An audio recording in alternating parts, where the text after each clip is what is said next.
all-new Dr. Phil. My boss, Oprah Winfrey, called me in a frenzy because she caught wind that Katt Williams wanted to appear on the show. She was quite disappointed I didn't run this by her first and was quick to remind me that Diablo had appointed her Hollywood's black gatekeeper over a decade ago.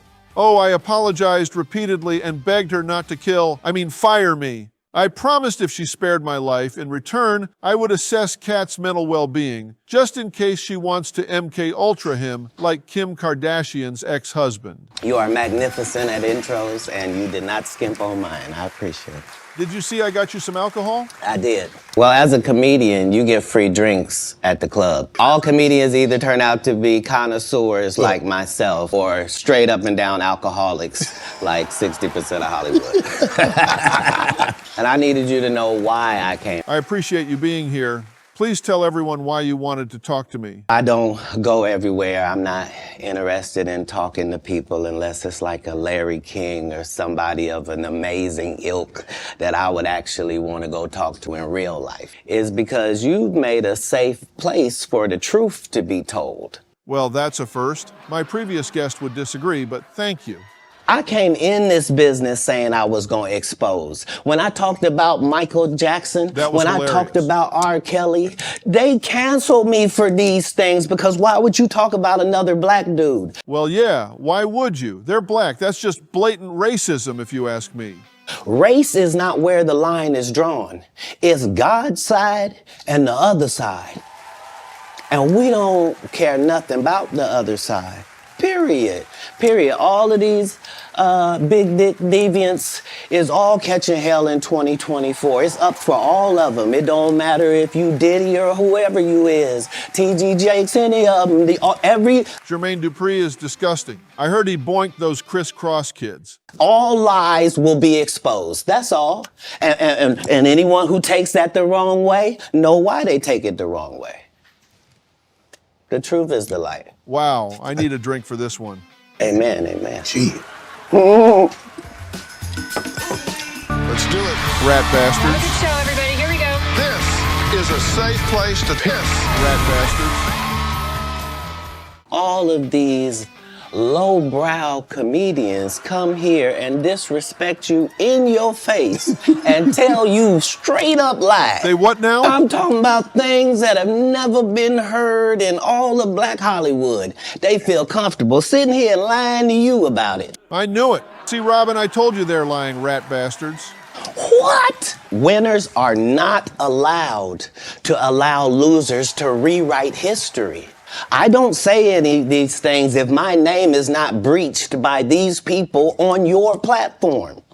If you give a liar a platform to lie, then I'm not being messy by saying, hold on, that never happened, it's untrue, and there are hundreds of witnesses for each thing I'm saying. Well, honesty's the bedrock of trust. Without it, relationships crumble. It's about being real, talking it out, and fixing what's broken underneath. And like I told Snoop Dogg on the last episode, no one likes a lying bitch. Are you kidding me? You let Rickey Smiley sit here? Why you didn't ask him why has he played a woman in more movies than he's played a man? Gay. Rickey Smiley can't act because Rickey Smiley can't act. Rickey Smiley knows this. And I don't know why he would lose a child and come on the air and start lying. That's why people believe in rituals right there. Is because, well, why would he lie? I don't know why liars lie. The truth of the matter is the Money Mike in the original script got raped in the bathroom. And that's what Rickey Smiley was okay with. Weird.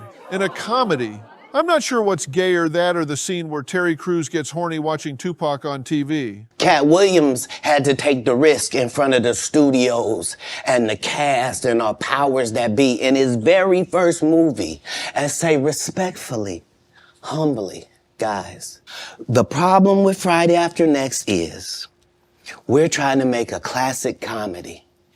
And this comedy involves a rape. And rape is never funny, no matter who it happens to or what the circumstances are.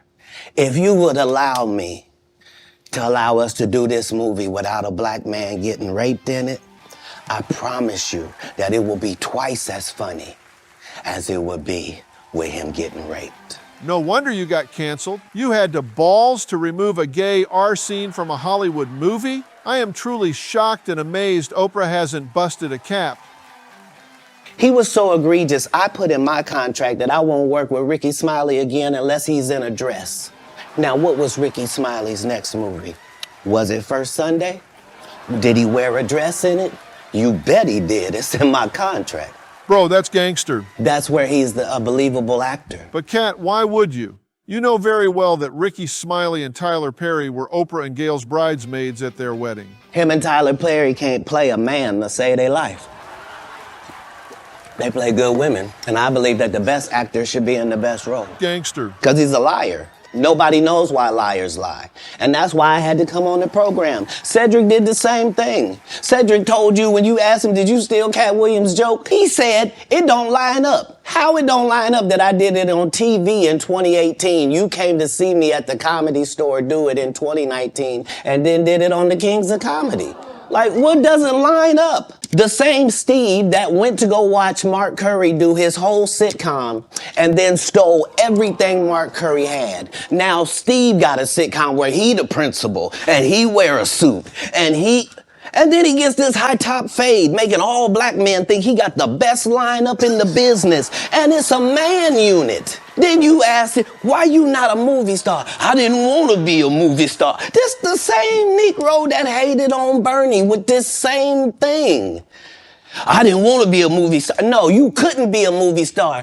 There are 30,000 new scripts in Hollywood every year. Not one of them asks for a country bumpkin black dude that can't talk good Oba-Kaby and look like Mr. Potato Head. There ain't none. Now, Katt, you know Steve Harvey is a friend of mine. But yeah, you're right. His overgrown head does look like Mr. Potato Head.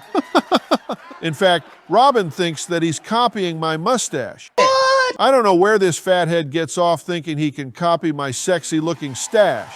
One time, Robin and I were in the same elevator as Steve and that one wife of his that was a drug kingpin. Remember her? It was super awkward. Robin kept nudging me to confront him. I pussied out, Katt. I choked and missed my opportunity. Robin hasn't stopped calling me the B word ever since. I'm sorry, you were saying? You having an unnatural allegiance to losers is not like you. The truth don't need motivation. I'm just saying I can't let these dudes lie. Cedric's sitting here telling you why he ain't a movie star. He over here look like a walrus. You didn't say nothing. He can't even get his arms off his stomach sitting over here. He never wrote anything. Remember, when Cedric the Entertainer starts, he's supposed to be singing, dancing, and telling jokes. That's why he's called the Entertainer. We found out he can't sing, can't dance. Why Earthquake not in movies? 'Cause he's illiterate. He can't read. And they found that out when they gave him a show and put the cards in front of him. Like, all of these dudes are co-entwined and they share secrets, and this is the age of truth. And the truth doesn't need to be scared of the fact that people tell lies. Katt's on drugs. Where are the stories? Why is there no story of anybody who ever sold a drug to me, did a drug with me, was around me when I was inebriated? I got 5 daughters. I got 5 sons. Why would we tell these ridiculous stories? Because it's competition. You feel like, well, why comedy guys can't just get along? Yeah. This black on black hating needs to stop, don't you think? Faison said that getting a Netflix special is easy. I have 12 specials. Guess how many Faison got? 0. Why he allowed to have conversations about real stand-up people? We do not let people who are on the juice discuss real athletes. That's all. As a journalist. That's all. That's all I'm saying. I don't harbor any resentment to any of these entities because I can't be jealous. I've never seen them have anything that I ever wanted. If you sign up for their program, you get a light-skinned, weird-faced wife. In 20 years, won't do an interview. Nobody's ever talked to her, and she's never been interviewed anywhere. And now, understand, I'm not talking about one person. What I just told you applies to 7 people. How they all end up with that? Well, you see, according to my research, black males are particularly intrigued by white women. Fat white woman, to be precise. Thank God Robin isn't fat. I'd lose that plastic-looking ATM machine to one of your homeboys in a heartbeat. Right, honey? That's right. That's part of what you get. Because the people want to know, well, why would he get blackballed? Nopra. Shit. Because in 30 years, I've done nothing but collect information, knowledge, and your secrets. Listen, I can explain. The strap-on was Robin's idea. That's right. I swear it. The thing was huge.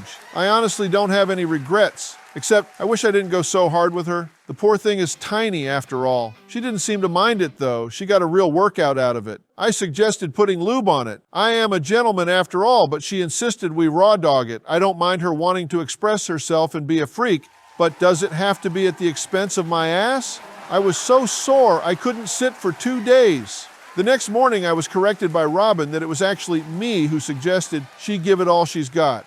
I said, see Robin, it's not easy thrusting like a man with a penis. I tell you what, I'm just glad she now understands how hard it actually is for a guy to thrust for 20 minutes straight.